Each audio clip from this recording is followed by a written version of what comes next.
Hello, welcome back to another video on astrology. In this video, I'm going to talk to you about the effects of the moon if it happens to be in your ninth house. I'll be referring to Bhrigu Sutram, which has been translated by Dr G S Kapoor, and I'll be referring to this book. If you want to buy this book online, you can always get it from Ranjan Publications. So whenever I use the positions of planets in any of my videos, I'm actually referring only to the Bhava chart or the Chalit chart. In case you have not been introduced to the concepts of the Bhava chart, please refer to my earlier videos. And in case you want to cast your Bhava chart using a computer software, then the best one available right now is Jagannatha Hora, and with a click of a button you can cast your Bhava chart. This does not mean that you can do away with the Rashi chart, because it is from the Rashi chart that you can actually know whether the moon in your horoscope is exalted or debilitated, or is it in its Mula Trikona, in its own sign, is it afflicted by malefics, which are the planets that are aspecting the moon. All this is to be known only from the Rashi chart. So let's move on to the green board and discuss the effects of the moon as seen in your horoscope. In the horoscope that you see on the green board, the moon is in the ninth house. That's because the ascendant is always the first house, and from here you count the house numbers. So let's number the houses. So you see that the moon is in the ninth house. The moon is the mind, and the ninth house is a very good placement for the moon, because the ninth house deals with Bhagya or fortune, God, philosophy, faith, wisdom, intuition, charity, father, and the good things in life, basically. And therefore, those who have moon in the ninth house is very fortunate, because the mind is in the house of fortune. In this situation, you find that the moon is occupying the sign of Jupiter.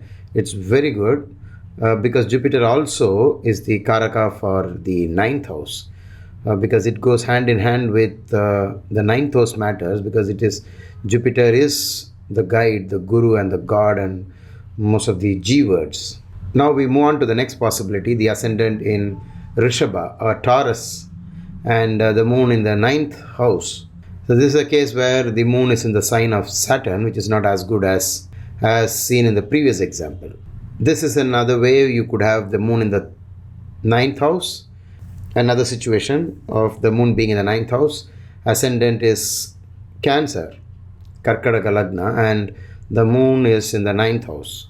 This moon is quite good, because moon is the ascendant lord as well, and it occupies the sign of Jupiter. A person having this combination is likely to be very fortunate in life.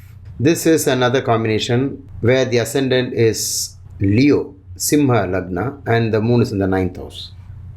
This is another combination where the ascendant is Virgo, Kanya Lagna, and the moon is in the ninth, exalted, and in Mula Trikona.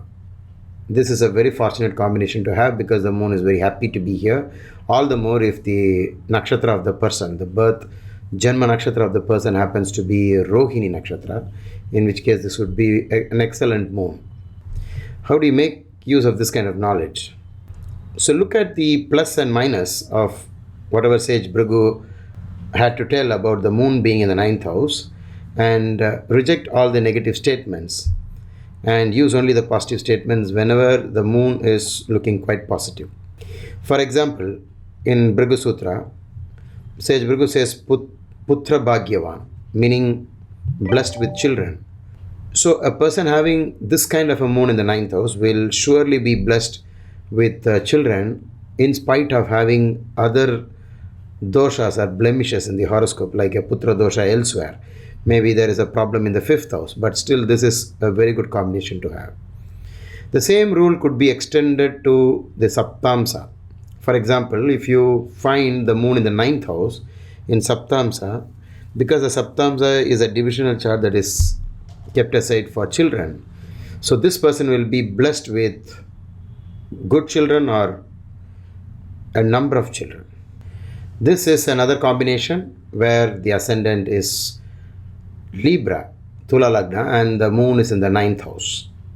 This moon is also very special because the moon happens to be the 10th lord in the 9th. So 10th is karma and 9th is dharma. So this person has got dharma karmadipati yogam. Any relationship, any connection between the 9th and 10th is always welcome. So this moon is quite auspicious.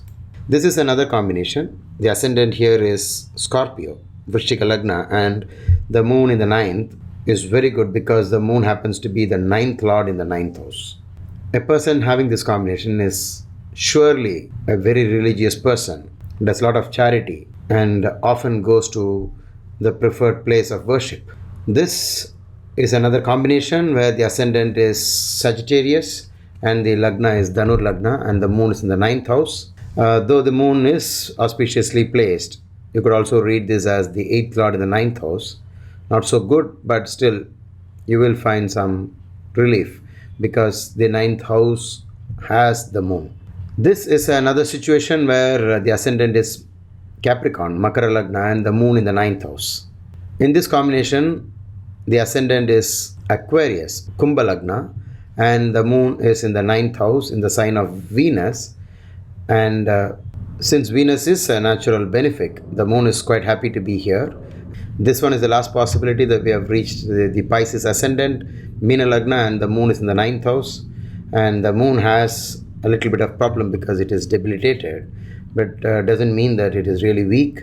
You will have to reconfirm this by using other methods like looking into Shadbala and looking into the status of this planet in Navamsha, whether it is in its own sign or exalted. All this has to be investigated before you quickly judge this planet as being very weak. For example, this moon could be a full moon if the sun was here. So this moon isn't weak. You will have to remember all these rules while trying to read a horoscope. So now let's get back to Bhrigu Sutram. The first word Sage Bhrigu says is Bahu-Sruthavaan. If you want to find the meaning of the word Shruta, you can always look up spoken Sanskrit.de, which is a website that I often refer in case I don't know the meaning of a word in Sanskrit. Shruta means famous or celebrated or remembered, etc. So this is a good combination to have. Dr. G S Kapoor translates this as the native will be highly learned. And the next word is Punyavaan. Punyavaan means a good person, basically a man of virtue. As is common with a Sanskrit word, the word Punya has several meanings. Spoken Sanskrit.de gives us the following meanings: holy, pure, virtue, auspicious, fair and meritorious, etc. So Dr. G S Kapoor translates this as the person would be charitable. The next word is Thataaka-Gopuradhi Nirmana Punya-Kartha. Dr. G S Kapoor translates this as he will construct ponds, tanks for the good of others and shelter for cows. So basically the person likes to do some construction activity that would benefit either human beings or animals. The next word is Putra-bhagyavan. He will also be fortunate in the matter of children, who will be also prosperous. Purna-Chandray, Balayuthey, Bahu-Bhagyavaan. If the moon is full, the native himself will be very fortunate and his father will be long-lived. Pitru-deerghayuha. The father will be long-lived. This is because the 9th house is the house of father, and a benefic planet here seems to promote the lifespan of the father.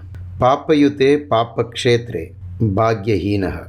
Typical of Sage Bhrigu, the conditions apply has appeared again. In this case, if the moon is in conjunction with a malefic, papayute, papakshetre, meaning that if he is occupying the sign of a natural malefic, then the native will be unfortunate. Bhagyahinaha could also be read as decrease in fortune, not exactly unfortunate. From 100%, it decreases to say 50%. Nashta Pitru-matrukaha. Nashta is loss of. So Dr. G S Kapoor translates this as will suffer the loss of his parents early in his life. We have come to the end of this video. In case you have any doubts, please type them out in the comment section, and whenever I find the time, I'll answer them for you. And See you soon in my next video.